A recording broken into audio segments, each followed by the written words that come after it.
quelles sont mes 4 sources de revenus passifs, quelles sont les 4 sources de revenus que j'ai à l'heure actuelle, d'accord? Je vais tout vous dévoiler dans cette vidéo, donc restez très attentifs si ça vous intéresse, si vous souhaitez faire du business en ligne et accéder à l'indépendance financière. Avant de commencer cette vidéo, je vous invite à rester jusqu'à la fin parce que je vais vous proposer une opportunité qui pourrait potentiellement vous intéresser.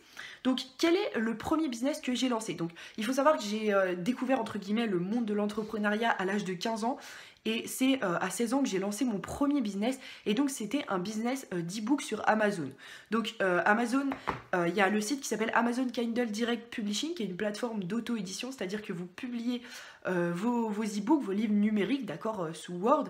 Et donc, Amazon propose ces livres-là sur sa plateforme et prend des commissions sur chacune des ventes. Donc c'était bien pour moi qui étais étudiante parce que je n'avais pas à payer chaque mois Amazon pour que le site mette mon livre sur internet, puisqu'elle prenait des commissions sur chacune des ventes. Donc je vous invite à lancer ce business-là si vous êtes étudiant ou si vous avez peu d'argent en poche, d'accord. Quand j'ai lancé ce business là, j'avais moins de 200 € sur mon compte. J'ai utilisé les 200 € d'ailleurs pour faire des couvertures. Et donc dans ce premier business là, j'ai tout simplement écrit 8 livres, 8 e-books d'une cinquantaine de pages sur des thèmes intemporels qui touchent à la santé, qui touchent au business, etc. Et donc je les ai publiés sur Amazon et j'ai commencé à gagner de l'argent avec ce business là. Donc mon premier business est un business d'e-book sur Amazon. Est-ce que ça marche toujours? Oui, vous pouvez très bien vendre des livres sur Amazon. Il y a des personnes qui gagnent beaucoup d'argent avec des livres sur Amazon. Je vous le conseille aussi si vous avez peu d'argent parce que vous pouvez littéralement lancer ce business-là avec 0 €, d'accord? Il n'y a même pas besoin de faire des couvertures. Moi, j'avais fait faire des couvertures par des prestataires, mais il y a un outil sur Amazon Kindle Direct Publishing qui vous permet de créer une couverture de A à Z gratuitement. Donc, les e-books sur Amazon, ça a été mon premier business à l'âge de 16 ans. Quelques temps plus tard, mon deuxième business, ça a été un business de formation. J'ai lancé plusieurs formations sur différentes plateformes, notamment sur la plateforme Udemy. Donc j'ai créé une formation pour apprendre à faire des e-books. J'ai créé d'autres formations qui touchent justement à la confiance en soi, etc. Donc sur Udemy, sur d'autres plateformes, etc. Donc c'est un business de formation parce que j'aime partager mon savoir, j'aime faire des vidéos et du coup je me suis dit que ça pouvait être sympa de transmettre mon savoir parce que comme je me formais énormément au niveau du développement personnel avec des formations, des livres, etc. J'avais acquis justement des connaissances que je pouvais transmettre et qui pouvaient potentiellement aider les gens. Donc le deuxième business, c'est un business de formation vidéo. Le troisième business que j'avais et que je n'ai plus parce que j'ai coupé, c'est du dropshipping. Je faisais du dropshipping il y a maintenant 1 ou 2 mois, il me semble. Et donc j'avais monté mon shop, etc. Donc j'ai fait des ventes, etc. Mais au début je faisais du dropshipping en France et après j'ai pris mon site et je l'ai traduit en espagnol parce que j'avais des connaissances qui pouvaient justement me traduire mon site et je parle un petit peu espagnol. Du coup j'avais fait traduire mon site en espagnol et donc j'ai fait un petit peu de dropshipping en Espagne avec des influenceurs espagnols. Mes techniques et mes stratégies pour gagner avec le dropshipping, c'était principalement avec du marketing d'influence. Donc j'allais dénicher des influenceurs dans ma thématique, je les payais et donc je gagnais de l'argent grâce aux influenceurs. J'ai fait un petit peu de publicité Facebook, mais je préférais largement les influenceurs Instagram. J'étais pas trop calée en publicité Facebook, donc j'ai laissé tomber. Donc ce business là je l'ai arrêté parce que je me suis dirigée justement vers le quatrième business dans lequel je m'épanouis beaucoup plus. C'est quelque chose qui me correspond plus que le dropshipping. D'accord, j'avais arrêté le dropshipping un petit peu avant janvier, je dirais.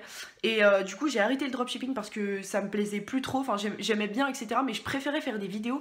Et j'ai du coup arrêté pour me consacrer justement au quatrième business qui est le business d'affiliation. Aujourd'hui, donc, j'ai plusieurs business qui tournent. Le dropshipping, j'ai totalement arrêté. Je suis en train de développer un business d'infoprenariat sur ma chaîne YouTube pour parler justement de business et de développement personnel. Et je suis pleinement en train de me lancer dans un business qui s'appelle l'affiliation. Donc, l'affiliation, c'est le fait de vendre les produits des autres. Donc, en gros, je teste des formations, d'accord, sur différentes thématiques. Et si ces formations m'aident, si j'ai des bons résultats avec ces formations, d'accord, ça peut être des formations dans énormément de domaines différents, d'accord. Il y a du dressage pour chiens, au trading, à la perte de poids. Qu'est-ce que je pourrais citer d'autre? Au business, il y a plein de formations qui sont disponibles et donc si ces formations que j'ai testées me plaisent et m'ont permis d'avoir de bons résultats, je vais créer des tunnels de vente pour les vendre en affiliation et donc toucher des commissions. C'est-à-dire que si la formation coûte 100 € et qu'il y a 50% de commission, à chaque fois que je vais vendre la formation par le biais de mon lien d'affiliation, je vais toucher 50 €. Et donc, je préfère ce business-là parce que je fais des vidéos, je fais des tunnels de vente et c'est beaucoup plus quelque chose qui m'intéresse que le fait de dénicher des influenceurs, bien que le dropshipping est un business très intéressant. Donc voilà ce qui est de mes business, donc e-book sur Amazon, formation sur différentes plateformes, le dropshipping avec notamment le marketing d'influence. Je fais de l'infoprenariat justement avec cette chaîne YouTube et je suis en train de me lancer pleinement dans l'affiliation. Donc voilà ce qui est donc voilà pour ce qui est de mes sources de revenus. Donc pour celles et ceux qui sont restés jusqu'à la fin de cette vidéo, je vous ai dit que j'avais une opportunité incroyable pour vous. J'ai créé il n'y a pas très longtemps un programme qui s'appelle Cash Formation. Donc c'est un programme où je te donne 7 business différents à monter cette année. Je t'explique comment les démarrer, etc. Il y a d'autres modules qui t'expliquent comment vendre n'importe quoi à n'importe qui, comment faire des pages de vente à haute conversion, les stratégies gagnantes que tu vas pouvoir implémenter justement dans tes business. Donc c'est un programme que j'ai démarré il n'y a pas très longtemps. Du coup, il est encore à son prix de lancement. Donc si ça t'intéresse, n'hésite pas à regarder dans la description. Je te mettrai justement le lien pour accéder à la vidéo de présentation si ça t'intéresse. C'est vraiment un programme avec énormément de contenu qui est quand même à un prix dérisoire parce que comme je viens de le lancer il n'y a pas très longtemps, il est encore à son prix de lancement, donc profites-en si tu souhaites te lancer sur Internet. En attendant, je te souhaite une excellente journée, un excellent succès et je te retrouve dans de prochaines vidéos.